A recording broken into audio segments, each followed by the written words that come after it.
Hi there, thanks for joining me for another episode of Draw, Make, and Code. And in this episode, we're going to create a generative landscape using pseudo-random numbers and some primitive geometries. Hopefully you're familiar with p5.js and you know how to use begin shape, end shape, vertex. You know about the noise method, you know how to translate and rotate, and you know how to put layers of procedures together like methods in functions, creating functions, and doing loops. If you've got all that down, then it's simply a matter of what order do we put these procedures in, what's the flow of this program. So that's what we're going to talk about in this video. In part 2, we'll go through the code line by line. But it's important to, before you even start coding, understand what the problem is and how to approach the steps of this problem. So if you're familiar with noise, this is just fast forward through this. If you're not super familiar with it, but you do understand it, you've played around with it a little bit, this is what we're going to be doing. We're going to be creating a wave that goes from the left hand side to the right hand side, much like you see here. Then we're going to repeat that loop, but we're going to go from the right hand side to the left hand side. So basically we're creating one half of the wave going one way, creating the other half of the wave going the other way. And then we're going to connect it back at the end so that we get the shape that we can fill and outline and move down the screen. So there's a few ways that we can change the characteristics of the output. We can adjust the X offset and Y offset for the noise parameters, or we can draw the wave down the screen, incrementing the wave returns as we increment the movement down the screen. And as you can see, those outputs are relational, and where the lines gather together and separate, it creates this relief pattern, and that's going to generate our terrain. So we're using the noise to generate the terrain, but we're also using the coordinates that make up the vertex of this terrain shape. We're using those as kind of like our anchor point, our origin, that we're going to drop in our elements that create the trees and the bushes and whatnot. We're also going to adjust some of the variables so that we can get the output of this noise wave to look more characteristic of a mountain landscape, and maybe adjust it randomly each time a landscape is generated so that we can get either more dramatic mountains or more smoothed out kind of valley meadows. As you can see here, just adjusting the Y, not the Y offset, but the location that this wave is output at relative to the other outputs.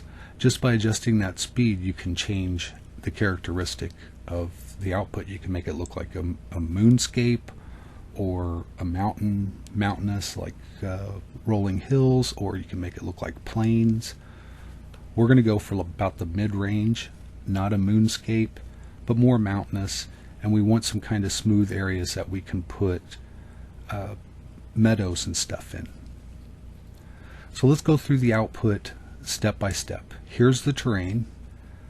Next are dead trees that we're going to put in there, and then we're going to put in some bushes and then some pine trees and stuff, and then maybe later we could put in houses or other objects. But it's important to understand that this wave shape, this terrain shape, has a top part and it has a bottom part, and those can switch. Like what was the top is now the bottom, and what was the bottom is now the top, so those can switch. As it's moving down, only the top part of the wave will leave its output. That's the output that will persist. The output that's being generated along the wave at the bottom gets erased by the terrain usually. This is important because if you assign different elements to the bottom part of the wave and then different densities and elements to the top part of the wave, where they change positions, you're going to get different persistent output. So you can get more patchy terrain, more patchy pine trees, more patchy shrubs and bushes, or houses if you have those in it. So that's kind of the approach to placing elements in the landscape. And if you're following the waveform as you're dropping those elements down, then it places them in contour, so they're relative to the terrain itself. So you get the trees kind of look like they're on the side of the mountain. They look like they're filling up the valley and following the terrain, because they actually are. Once you have all of the major stuff down, then you can start tweaking and adding this, maybe zhishing that up a little bit, optimizing things here or there, and you can generate really crazy stuff. So I made a background that's a radial gradient fill, and you can have that as blue or yellow to orange or whatever strange colors that you want. And you're not limited to just making trees like we see on planet Earth. You can change this landscape in all kinds of crazy ways. You can change the ground, you can change the color of the trees, you can change the shape of the trees, and maybe have some kind of structures like it's an alien landscape. So just go crazy. If you do, leave a comment and maybe point to your social media or something so that I can check that out, or maybe others want to see your work. I would love to see what people are able to do with this, because this is just like a sandbox that you can adjust and do all kinds of crazy stuff with. So I hope you enjoy the code. We're going to get started with that next, and I hope you'll stay tuned and watch that.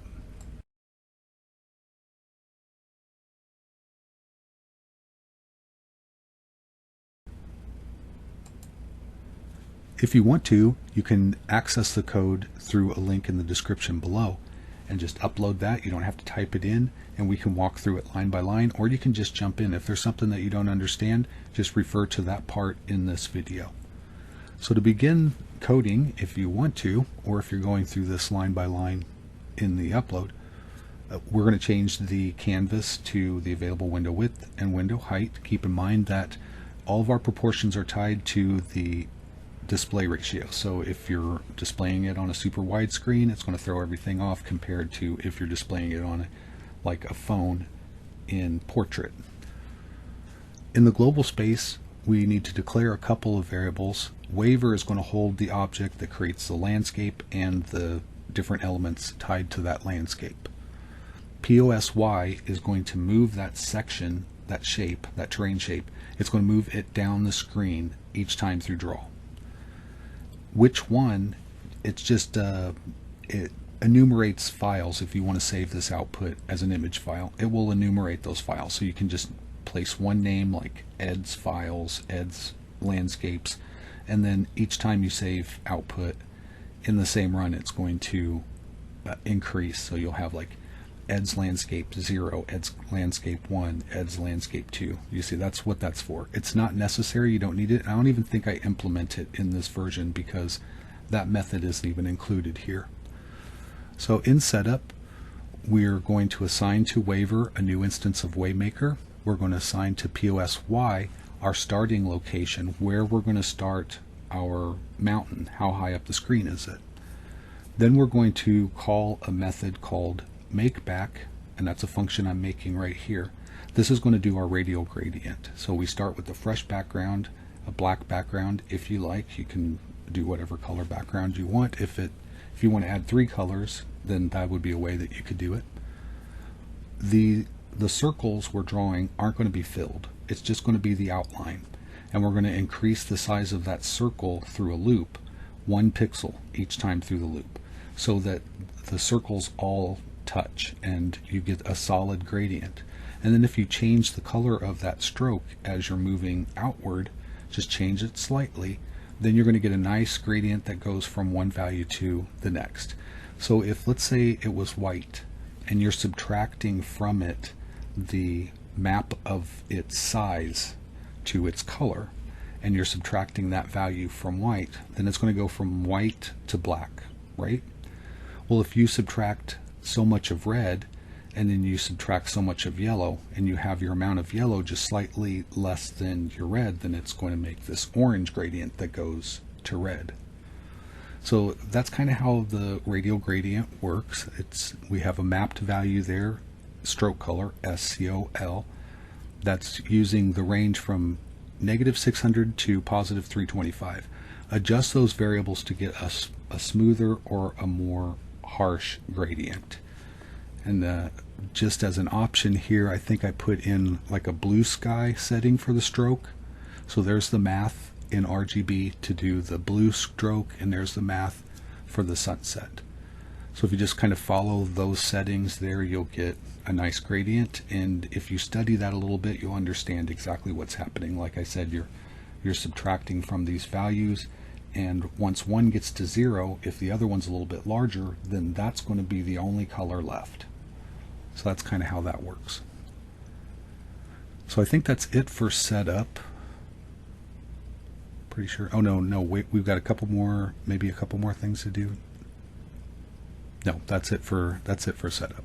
So in Draw, the first thing we want to do is advance the position that our terrain is being drawn as it's going down the screen. So each time through Draw, we're going to locate or translate that terrain shape to this POSY position. So we're just moving it slightly. Adjust that size, that increment size, to get different types of output of terrain. We're going to do a bounds check for that to see if it's gone past the bottom of the screen, and if it has, we're going to reset it back to the top, and then we're going to get some random values so that each generation things will be slightly different. So we're going to change the density of the shrubs, the small bushes and trees, and we're also going to make a fresh background which will erase the output of the landscape, so it'll basically blank the screen. Once we've done that, we're going to translate to where we want that terrain piece to be drawn, and we want to draw it in the center X and moving down the screen. The reason why we use center X is because we can just use like a negative value and a positive value to get what we're drawing from point A to point B, instead of using 0 to maybe the dimension value of the screen. Just skip all that. Once we're translated to the right location, then we can call the method in our function that's actually going to output the terrain and all the elements on it, and that method is called update in the wavemaker function. So in the construction space, a global space for our function, we're going to assign some starting variables. We're going to need an X offset for our noise and a Y offset for our noise. We're going to use a variable that's going to tie our shape into a nice solid piece so that's not blocky and messed up. We're going to modify the Y position of elements just slightly so things don't line up in like rows and columns. And we want to control the density of those different elements determinant of its position on the screen so that we can get some perspective values. So maybe at the top of the mountain it's not as dense, and then as it gets closer to the viewer, as it moves down the mountain, it gets more dense. Or maybe you want the density to be in ratio of the size of things, the scale of things. So that's going to do that. We also have some variables that we're going to use to make our cluster of shrubs, and we need a variable to have our size perspective. And then at the very end, the shrubs, this .shrubs variable, that's a coefficient, a 0, between 0 and 1, that we're going to use, we're going to test against a random number to see, do we draw a shrub or not? So that's going to be our threshold for making these objects. And it's not just going to be limited to shrubs. We can use these variables for other things that we want to attenuate the densities, attenuate the scales. We can use these variables for that. In Update, we're drawing two waves. Our first layer wave will be going from the left to the right, and then we're going to make that loop again and go from the right to the left, except for this time we're going to change the ratios and densities and stuff so that we can get this switching of output that's going to create the patchiness that we like to see on the mountains. Our vertex is going to be drawn between the keywords begin shape and end shape. And to start our shape, we want that vertex to be in kind of a fixed position, because when we end our shape, we want to go back to that position so we can lock everything together in one nice solid shape that doesn't have any weird polygonness to it. If you've worked with looping noise waves, you know what I'm talking about. Between begin shape and end shape, that's where we're making all of our vertices, and we need a loop to draw a line from the left hand side to the right hand side to draw this wave line. But we also need a loop to return it. So we have two loops inside our begin shape and end shape, and we want the noise to be like a continuous return of the same noise values. We don't want to reset the X offset and then get a reflection of the same noise values on the way back. So to do that, we're going to change our X offset. We're going to set that to 0 to begin with, and then we're going to do our loop, we're going to do our other loop, and then we're going to advance our Y offset. We're going to go back up to the top and reset our X, and we're going to advance our X offset inside each of those loops. We have to keep in mind that as we are placing objects going from the top to the bottom of the screen, they need to be in density, they need to be in perspective. So we need a ratio that will handle that. So I'm using this map value mapped to the position, the Y position on the screen. The value is 15 to 25, and then we can take some fraction of that or multiple of it to get different density values that change as you go from the top to the bottom. Maybe you want fewer trees at the top, maybe you want more bushes at the bottom. Whatever it is, you can control it with that variable there. So once we have our X offset set to 0, we have our density value, we can create our first loop, or the wave going from the left hand side to the right hand side of the screen. The X variable in our loop, that's going to be the X coordinate in our vertex, and it's very uniform. Even though the Y is changing by noise, the X is only changing by the loop and the density value, and it's going to collimate those returns. We want to use that as kind of an anchor point, and then what we actually draw is going to be kind of randomly or pseudo-randomly positioned around that anchor point. And we can do that by creating a modifier. Xmod is going to use the same kind of noise values, but it's going to get returns that help change that position a little bit, and that's going to be tied to the density, so it's always in ratio. So the change to X at the very top of the screen is going to be much smaller than it is at the very bottom. Our Y, local variable Y, is going to be the Y coordinate in our vertex, and this is actually producing the wave shape, so to speak. It's producing the peaks and the valleys, the frequencies and the amplitudes of this wave are being controlled that way, and changing the fraction of height that section is, that variability, dramatically changes the output. So you can mess with that, the parameters in the local variable Y, to get different types of terrain. The X variable in our loop, that's going to be the X coordinate in our vertex, and the local variable Y is going to be the Y coordinate in our vertex. And if we just drew it like that, it's going to be very uniform. So we want to modify the X a little bit so that we can get the output to not line up so perfectly. So that's what Xmod does, and we're just mapping to those same noise values that we're using for the Y. We're going to use some of those values so that we can get things that are a little bit more coordinated.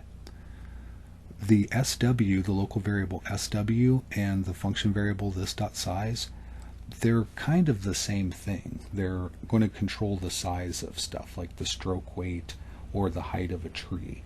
And we want those to be in proportion, so we're following perspective, the rules of perspective.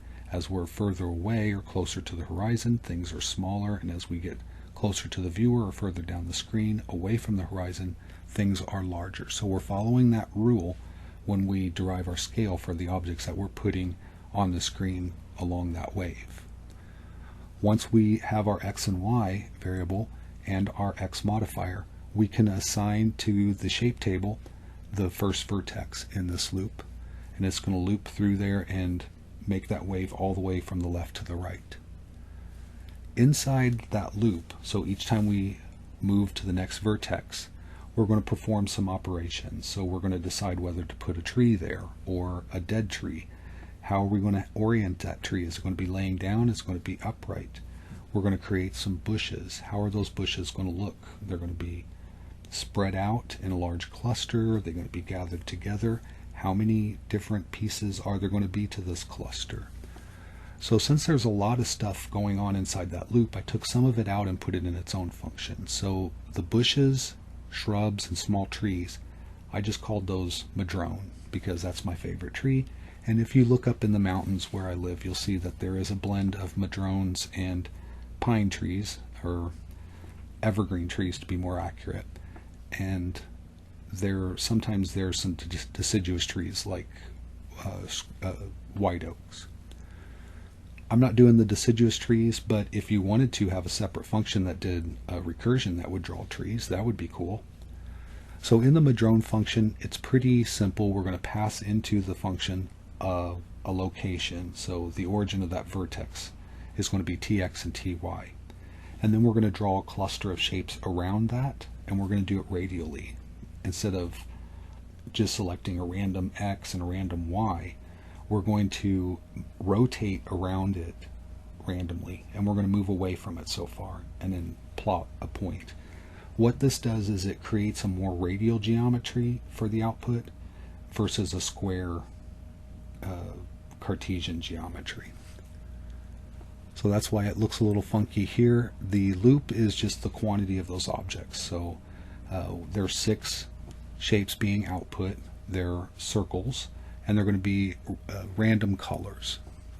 Controlling the size of the output is really what sells the illusion. So we're going to factor in the this.size function variable when we adjust our stroke weight, and then we're going to multiply that times a coefficient, like a random coefficient, so we get variable sizes.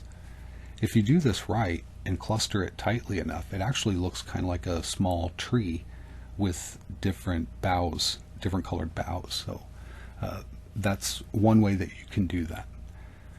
We use the function variables that we assigned in the constructor part, or the global part of the function, this.px and this.py. Those are going to assign those positions as a point of a certain stroke weight. And then in the stroke, we're going to use a random color of green, random shade of green. So you would change these RGB parameters to get different colored trees. If you wanted pink or purple trees, just adjust those there. I went for green because it's just kind of standard for this normal looking landscape. So far so good. We've got our bushes that are going to be showing up in the terrain now. Next we want to think about trees, different types of trees. The evergreen trees are pretty obvious. They make up the bulk of the output. What you can't see, or can barely see, are tree trunks.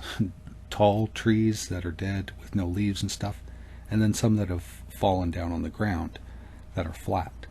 So how we do this is we draw a tree, a line, tree trunk, of a certain thickness that's in proportion to its position in the screen, so that we're maintaining our proportions, our perspective. Then you rotate that a little bit left or right. So because it's a dead tree, it should be leaning a little bit probably, shouldn't be in the best of shape, maybe not perfectly upright. And then you can make a determination, some threshold, whether or not that tree is fell or not. So you can have a certain proportion of trees that are standing, a certain proportion of trees that have fell. And if they've fallen, then you want to decide, do I want them pointing like to the left fallen or to the right fallen? And if they're perfectly flat, you really couldn't tell the difference. But we don't want these to be perfectly flat, nor should they. They should be rotated a little bit so that they sell the changing terrain and that they sell their size. So rotate those a little bit whether they're standing or laying down, and then that's going to give it that variability. It hardly even shows up because a lot of the other output will erase it, but every once in a while you'll get one. And if you want to see more of those, just up the densities, up those thresholds, so that you have more instances of dead trees being printed, and then you'll see more instances of those. You'll notice a lot of conditional statements. These are our thresholds for whether or not something is going to happen. So we have usually a coefficient, some number that's divided by a fraction, so it's a value between 0 and 1, and then we're going to pick a random number between 0 and 1, and if it's less than or more than that, then that condition is true, and then we're going to perform that operation, whatever it is. So you can control how many trees are printed this way. You can control how many dead logs, whether they're fell or standing upright. You can control how many shrubs are being printed and how many are in that cluster. You can do that all with these kind of threshold conditional statements. If you decide, or if the statement is true, then inside that condition, you're going to isolate whatever changes you make to the graphics with the push and pop. Then you can translate to the base of that location. So we're rotating logs. We want to translate to the base of that log, draw from the origin 0, 0. We're going to move up, so in a negative y direction, and that's going to draw our tree. And then if we rotate it 90 degrees, and then maybe rotate that a little bit, a fraction of that, then we're going to get that variability and that kind of realism. So that's what these different statements here are doing. They're controlling whether or not these events happen, and then it's controlling the extent to which those elements are being changed or altered to give you the randomness. I'm sure you've noticed, and I'm going to admit right here, I'm terrible at naming variables. QP, I have no idea right now what that stands for. I mean, I know what it's doing in the program, but I don't know why I named that variable QP. I have absolutely no idea why. It may not even have been the Q and the P that I named. It could have just been the shape that it makes. You know, the kind of the reflexive shape. It's hard telling, it really is. With autism, it's a fun ride every day. So if you get confused by my variables, I'm sorry. Forgive me. Maybe I need to take a master class on how to name my variables. That probably should help. In fact, I think after I make this video, I might look and see if there's some methodology or some standard for making variable names, because I could use some help in that department, I think. So basically this part here is just controlling the orientation of a fell tree and then adjusting that orientation slightly so that it's not perfectly horizontal. So that's kind of what's happening there. And once you get all of that hammered out, then you can put down the stroke color. I made these like a dark brown, maybe a little bit of green in there, and they're slightly random, but that doesn't show up really too much. If you play around with that too much, they can get lost in the strokes that is the terrain, and it can get kind of confusing to the viewer. So just play around with that and see what you get and fine tune it, because that can be a little bit extra. Then we do our stroke weight with a fraction of this dot size. And when we draw our line, we're going to draw it at the origin going up. So we're going to use a negative y value there. Close that graphic container with pop. And now we're ready to, what if we don't draw a fell tree? What if we don't draw a dead tree? Then what do we do? Well, then we can draw an actual evergreen tree. And the evergreens, we can have a varied proportion, so they can be so wide at the base, so narrow at the base, and then they can be so tall within a certain range, because we have to keep with our perspective as we go down. So we're going to have that standard height, this dot size, and then we're going to modify that, add to it or whatever, to get the proportional size of the trees, but they're going to be varying heights slightly so that they're not all super uniform. We're also going to color them different shades of green by default, and then we're going to select to see if ever so often we make a brown tree, like a dead tree or a hemlock or an evergreen, as it's shedding a lot of needles. So you get that variety in the landscape. To do that in the code, we're just going to test against some randomness and change the stroke color, and then that's going to make our variety of tree colors, which in effect is going to make a variety of different trees.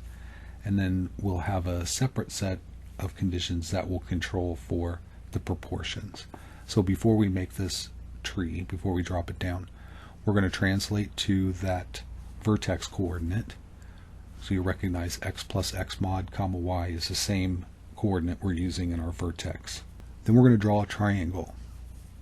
To do that, we'll start at the center of our x, so 0x, and then we're going to use a random height. So we're going to put in that argument, this random, and we're going to adjust that by that local variable tree, so that's going to be in proportion. And then we're just going to do negative tree to tree and tree to tree, and it's just going to draw our tree. Makes it really simple that way. Random parameters, that's going to control how thick how big the base is. So if you want narrower looking, like garden hedges, then adjust that, make it smaller, maybe a quarter instead of half, like 0.5. You might make it 0.25. So we're outside of all of those conditions. We're still inside that loop, but we have to advance our x offset. So we're going to do that. And we want to remember the very last y position that we had inside that loop. And since that's a local variable, we need to assign it to a function variable in order for it to carry outside of the loop, or else it's going to be undefined. So we've completed one half of the wave going from the left-hand side to the right-hand side, and in order to join the second half of the wave going back, we want to put a vertex in between. And we want that vertex x position to start at the end of that first loop. So if we go up here and look at our loop, we can see where it ends at. That's going to be the x value for this vertex that's between the loops. So it's going to join them that way. And then to get the y part, we're going to just use that variable that we captured, that y end, so that last y position, we're just going to use that. And that should tie things in nicely together. The next thing we're going to do is create our loop that returns from the right hand side to the left. So same arguments as we put in the first loop, except for we're going to flip them. So if we started with negative width divided by 2, this time we're going to start with positive width divided by 2. We're going to go to the negative, so we're going to loop through that as long as it's greater than negative width divided by 2. And then we're going to increment by subtracting, so we're actually going to decrement by that density. We need to use the same x, mod, y, and sw variables. Instead of just typing those out, if you just want to go up to the top to that first loop and copy those over, that's fine. That'll work great. You might want to maybe a little bit play around so that you can get some variety in the second pass versus the first pass, and that will change things up. But if you do it too much, it's going to be far too distinct in terms of scale and position that it's going to look weird. So I just copied them straight over and didn't mess with them at all here. So just highlight, copy, and paste. We need to do that for shape size as well, the local variable shape size. And we're going to do the same sort of thing with the stroke and stroke weight. This is kind of the global stroke and stroke weight, sort of. It's inside the first push and pop. So if we isolate anything inside push and pop inside of that, then this stroke and stroke weight, they aren't going to apply. So this is kind of here as like a default. In case I've missed something somewhere, I'm going to get the default for the stroke and the stroke weight. Once we have those laid down, then we can put in the vertex, and we're going to do the same vertex, the x plus x mod, comma y. And since our loop is going backwards, it's just going to put that wave in reverse.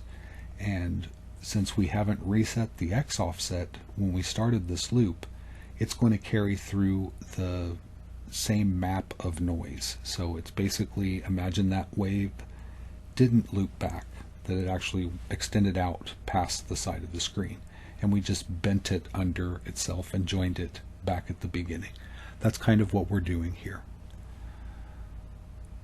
Then again, we're going to put in our condition to test whether or not we're going to draw some shrubs here. And that's just multiplying this dot shrubs times a coefficient, take a fraction of that, test it against a random number, and that's going to let you know whether or not you're going to draw some trees. By adjusting that coefficient on the second pass, so we're in the second loop now, let's change some of the thresholds for how things are created. And then when those lines, those waves, move past one another, and now what was on the bottom is now on the top, you're going to get different output. That's going to be the patchiness that we're looking for. Here's where you could put other things in here as well. You could put buildings or maybe different types of tree. You could do your recursion of a deciduous tree with gnarly limbs and stuff. Whatever you want, you could put it in this section here. So because tree was a local variable in our first loop, we're going to have to reassign it in the second loop, so just like we did before, and we're staying in proportion in the second loop as well. So everything is just kind of pretty much duplicated. Like I said, you're going to get variety through the different elements that you're putting here. So maybe on this pass you don't put pine trees. Instead, you maybe put a cluster of grass. And I think that's what I'm going to be doing up here, is make a determination whether or not to put grass in here. And if it's green grass or brown grass, I'm not sure if I did different colors here. I might have just done one random brown, random green. Yeah, it looks like a random green. So I have a default random green, and then there's a certain chance that it will be brown. And then let's translate to the location that we're going to print that thing at, make it a relative stroke weight, and then we're going to do like a loop. So how many grass pieces do we want in this patch of grass? So this section, normally we could just do a pine tree here. We could just replicate the section that does the pine tree in the first loop, just put that here, and then we have another pass of pine trees. But you'll find that that's going to make things way too dense. And if you try to take down the density to clean that out, then it's going to make things look way too columnar, like rows of trees, like an orchard or a vineyard or something like that. So I think it works out a little bit better if you have different kinds of output for the first pass and then change that up as you go back to the return. So here I decided to put in grass, which is basically just randomly oriented lines of a random size that's in like a cluster. So where we did the bushes and the shrubs and small trees as just clusters of circles, here I'm doing clusters of lines of different shades of gray and rotating those randomly a certain percentage of pi in order to get this patchiness, like maybe it's tall grass or weeds that have been blown over or pushed over or had snow on them, whatever. Just make up a story. It works to kind of sell what. And then this doesn't show up too much. It's not really distinct. You can see it here or there. So it's one of those things like the dead trees that you're not going to see a lot of, but where you do see it, you're not going to notice it, but if it wasn't there, you would notice it. It's one of those things. You could perform the same technique to add flowers. So just add a pixel of some bright floral color, maybe white, and cluster that in areas. It's not going to show up distinctly, and the likelihood that most of it will be covered up is pretty high. But where it does show up, it's really going to sell. So that might be an idea for you to take up on your own to add more variety and richness to this output. So here I'm going to put this code in here that draws another triangle that puts another group of trees in for the return pass. But like I said, that might be a little bit too much. So you could just put this code in here and comment it out, or you could put the code in and set it to some threshold that maybe less occasionally it will print a pine tree, but you'll still get one every once in a while. What this will do, it will, in the meadows where you just have maybe clusters of bushes and shrubs, you'll occasionally have maybe one lonely pine tree out there. That's what you could do by having this second pine tree here. So just play around with what elements print on which pass, the first one or the second one, to get the desired output. You can get all kinds of variety. I mean, it's just, this is basically a sandbox at this point, and you just change those variables to get any kind of craziness that you want to get. So I think that's pretty much all of the making the vertices and the output, the elements. The very last thing before we end the shape, we need to give it its graphic attributes. So this is where we're going to fill it, and we're going to give it a stroke weight and a stroke color. One of the things that I did for the stroke was make it green, so it looks like there's moss or grass or stuff like that growing on the kind of the relief of these mountains. And then ever so often, a regular frame count, I print an extra thick green line. And I think What this does is it sells the striations, the change in layers of rock in the terrain.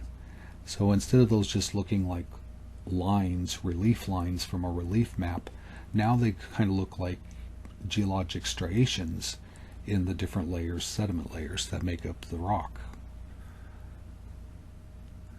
Changing the fill randomly will give you variety in this striation too by making a distinct color, like lighter or darker. We've all seen this kind of formation in pictures of mountains, or if you've been in the mountains, you've seen this.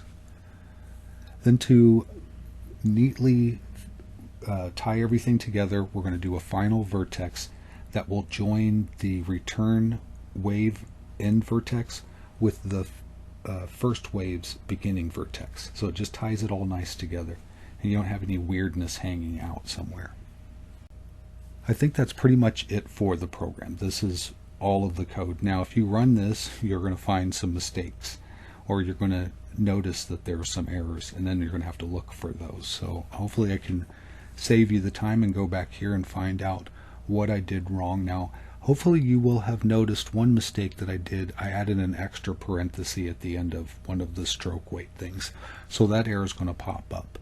There's going to be another error pop up where I used too many arguments in one of the random statements, and I think what happened was I used a plus instead of a comma, or used a comma instead of a plus. So I'm going to track that down for you here, but I just wanted to give you a warning that this program will not work as it's been typed in here. So we're going to have to fix these errors. But one of the biggest mistakes I made, it wasn't an error that showed up like a syntax or something like that. It was just a variable wasn't there that should have been there, so things weren't changing the way they were supposed to. And that variable was one of the most important ones I told you at the beginning, this .y offset. When we get to the bottom, when we get to the end of that second loop, after we've closed that wave shape that we've just made, we advance our y offset, and then we go back up to the top, reset our x offset, and then go through those loops again, moving through our x offset inside the loop. Well, if you don't put that y offset down there, if you don't change the y offset, you're getting basically the same return of noise values each time. So it's going to look like the same geometry just being dragged down the screen, and it's not going to look right. You're not going to get any changes in where that wave is being drawn, so they're not going to crisscross one another. There won't be any there won't be any patchiness. Everything's going to look too dense. So if you get some output like that, then take a look at what's happening. It could be your POSY variable isn't incrementing, or it's incrementing too slowly, or your y offset isn't incrementing fast enough. Maybe you have too many zeros in there or whatever, or it's not incrementing at all in this case. So you can see here I have a random value that has way too many variables in it, and this tells me I put a comma or don't have a comma, or I need a plus in there or something.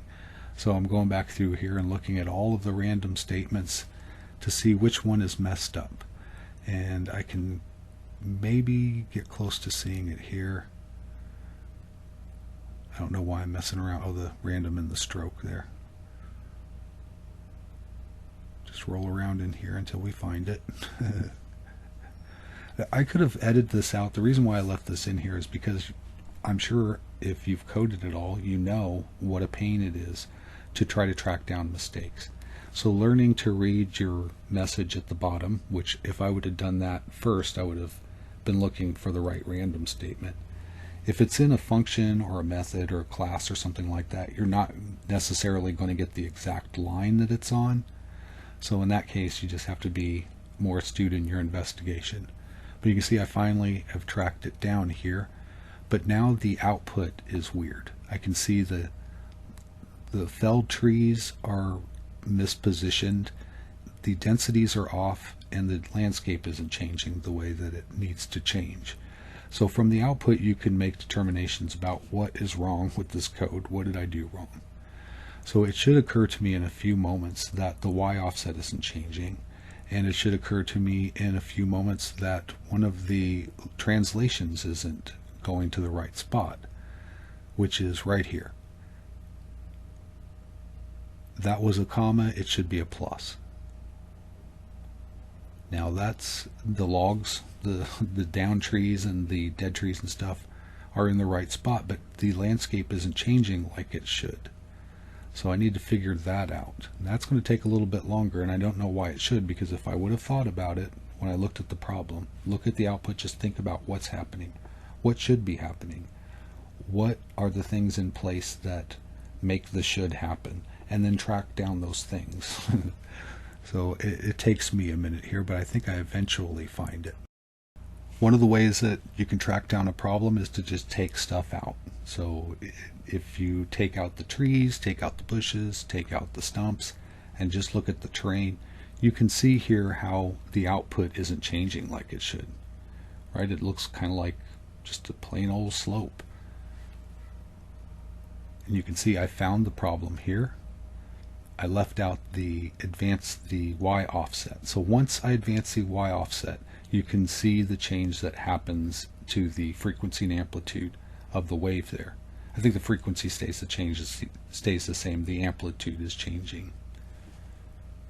So now I can start putting everything back in. I can put the pine trees back in, the bushes, and have my complete output. There's the procedures, there's the code, that's the meat and potatoes. Now you're free to run with it. Just go wild. Code away. If you like videos like this, give me a thumbs up. That feeds the algorithm, that lets others know that there's videos like this out here. It also keeps me going, because that feedback lets me know that the effort I put into these videos is worth it, because it's helping people learn and be creative, and that's what I'm all about. I want to help share what I know, learn from people, they can learn from me, and we can be creative together. So that's kind of what I stand for here. If I haven't earned your subscription, I'd be honored if you check out a few more videos and see if this is something that you like. If it is, hit subscribe, hit the bell to be notified. I upload usually once a week. Sometimes they're demos, sometimes they're tutorials, but whatever it is, hopefully it's interesting enough that you'll want to return. So if it is, be sure to subscribe and give me a comment, say hello, and I'll say hello back. Thanks for watching as always, and until next time, take care.